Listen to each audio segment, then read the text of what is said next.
अगर भगवान तुमसे इंतजार करवा रहे हैं तो तैयार रहना। वो उनसे कहीं ज्यादा देने वाले हैं जितना तुमने मांगा है। जिस तरह लोग मुर्दे इंसान को कंधा देना पुण्य समझते हैं, काश इस तरह जिंदा इंसान को सहारा देना पुण्य समझने लगे तो जिंदगी आसान हो जाएगी। मत सोच इतना जिंदगी के बारे में। जिसने जिंदगी दी है उसने भी तो कुछ सोचा होगा।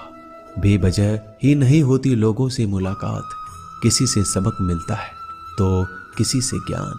श्री कृष्ण कहते हैं, किसी को दुख देकर मुझसे अपने सुख की इच्छा मत करना। अगर तुम किसी को एक पल का भी सुख देते हो तो अपने दुख की चिंता कभी मत करना। जब दर्द और करबी बोली दोनों सहन होने लगे तो समझ लेना जीना आ गया है। कौन क्या कर रहा है, कैसे कर रहा है, क्यों कर रहा है, इन सब से आप जितना दूर रहेंगे उतना ही खुश रहेंगे।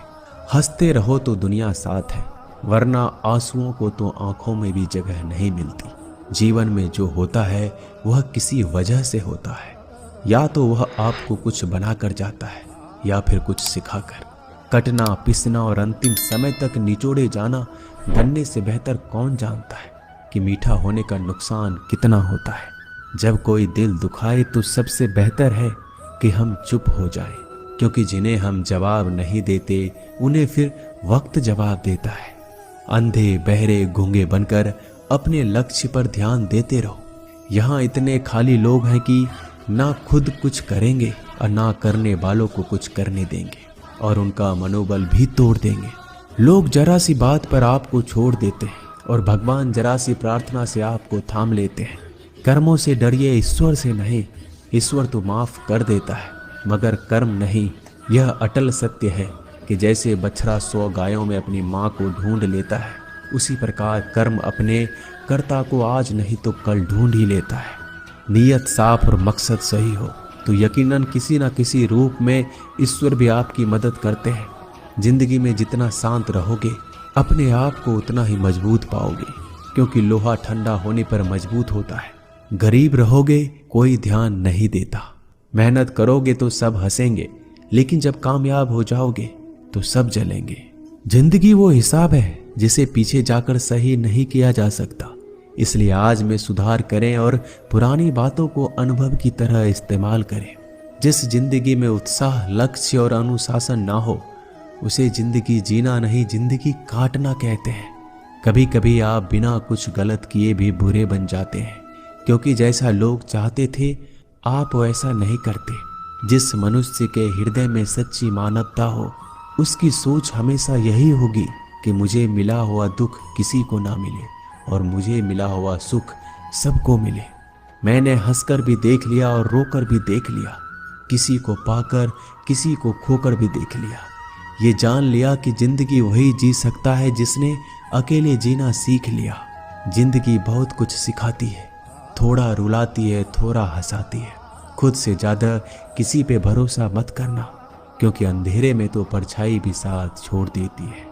अगर कोई आपको सच्चा प्यार करता है तो वह आपको समय जरूर देगा, आपकी हर स्थिति में साथ देगा, हमेशा आपके लिए समर्पित रहेगा।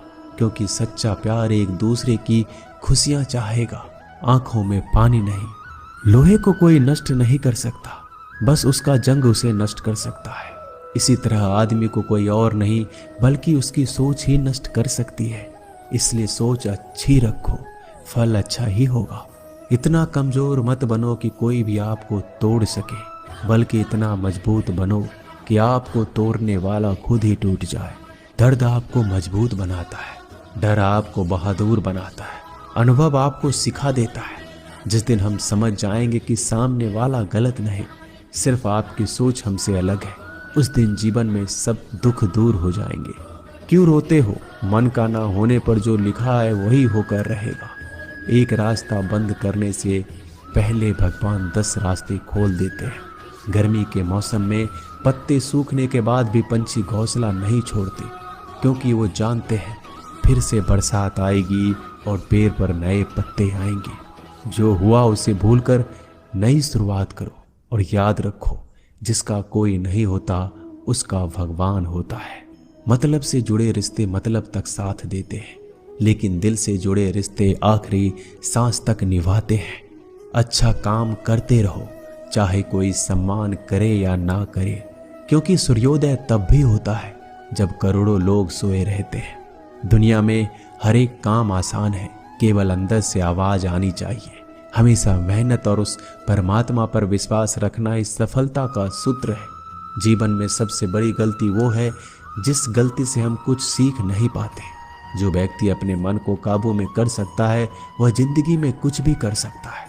इंसान की अच्छाइयों पर सब खामोश रहते हैं, लेकिन चर्चा अगर बुराई पर हो तो गूंगे भी बोल पड़ते हैं। श्री कृष्ण कहते हैं, तुम्हारे बीते हुए कल को तो मैं ठीक नहीं कर सकता, क्योंकि तुम वर्तमान में अगर अच्छा कर्म करोगे तो मैं तुम्हारा आने वाला कल जरूर उजागर करूंगा। झूठी बातों पर लोग आपकी वाहवाही करेंगे, वही लोग आपको तबाह करेंगे। बुरे से बुरा क्या ही होगा, हम तो हमेशा ही सोच लेते हैं, मगर अच्छे से अच्छा क्या होगा हम ये कभी नहीं सोचते। जो ईश्वर रात को पेड़ पर बैठे पक्षियों को कभी गिरने नहीं देता, तो सोचो वह तुम्हें अकेला और बेसहारा कैसे छोड़ सकता है। आज के जमाने में कोई अपना नहीं होता, सिर्फ लोग तब तक साथ देते हैं जब तक उनका स्वार्थ होता है। अगर कोई अकेला है तो इसका मतलब ये नहीं कि उसे कोई पसंद नहीं करता, बल्कि वह अकेला इसलिए है क्योंकि उसने दुनिया की औकात जान ली है। एक बार राजा और उसका मंत्री तलवार को साफ कर रहे होते हैं। तलवार को साफ करते समय अचानक राजा के पैर पर तलवार गिर जाती है और राजा के पैर की उंगलियां कट जाती है। उस राजा को उंगली कटने के कारण बहुत ही तकलीफ हो रही थी, बहुत ही दर्द हो रहा था। लेकिन उसका मंत्री कहता है, शांत रहिए महाराज, जो कुछ भी होता है अच्छे के लिए होता है। राजा को यह बात सुनकर गुस्सा आ जाता है।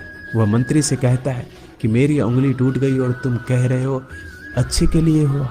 वो मंत्री राजा को समझाने की कोशिश करता है, पर वो नहीं मानता और बिना सुने गुस्से के कारण मंत्री को काल कोठरी में बंद करने का आदेश दे देता है। पर मंत्री को इस बात का कोई दुख नहीं था, क्योंकि उसका अभी भी यही कहना था कि जो होता है अच्छे के लिए होता है।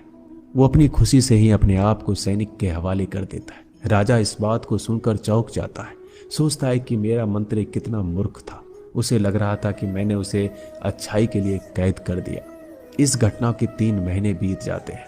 एक दिन राजा अपने सैनिकों को लेकर शिकार करने के लिए जंगल में जाता है। राजा को एक हिरन दिखता है। हिरन का पीछा करते करते राजा घने जंगलों में चला जाता है। वह हिरन को पकड़ नहीं पाता और जंगलों में खो जाता है।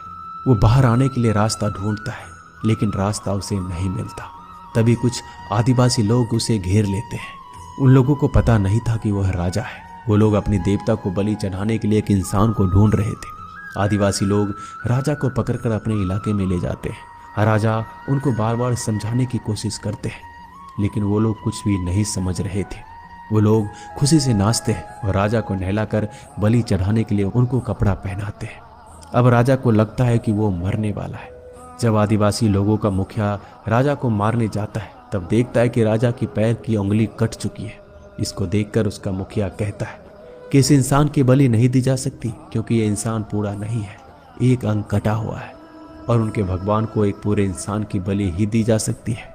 अगर ऐसे इंसान की बलि दी जाए जिसका अंग पहले से कटा हुआ है, तो उनके देवता खुश होने की जगह नाराज हो जाएंगे। फिर वो लोग राजा को छोड़ देते हैं। राजा खुशी खुशी अपने महल चला जाता है और सोचता है, अगर मेरी उंगली उस दिन ना कटी होती तो आज मेरी मौत हो जाती। इसका मतलब मंत्री सही कह रहा था, जो कुछ होता है अच्छे के लिए होता है। फिर राजा अपने सैनिकों को आदेश देता है कि जल्दी से जाकर मंत्री को रिहा किया जाए।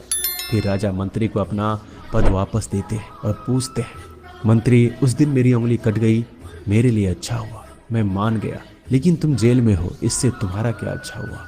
मंत्री खुशी खुशी राजा से कहता है, महाराज आप शिकार के लिए जाते तो आपके साथ मुझे भी आना पड़ता, और अगर मैं आपके साथ जाता तो वो लोग मुझे मार देते।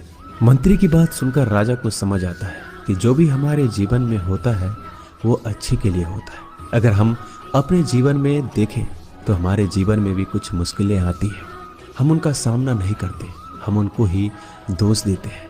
ये मुश्किलें हमें आगे बढ़ाने और मजबूत कराने के लिए ही आती हैं। हमें हर मुश्किलों को सकारात्मक तरीके से देखना चाहिए, क्योंकि हर चीज कुछ ना कुछ सिखाकर ही जाती है।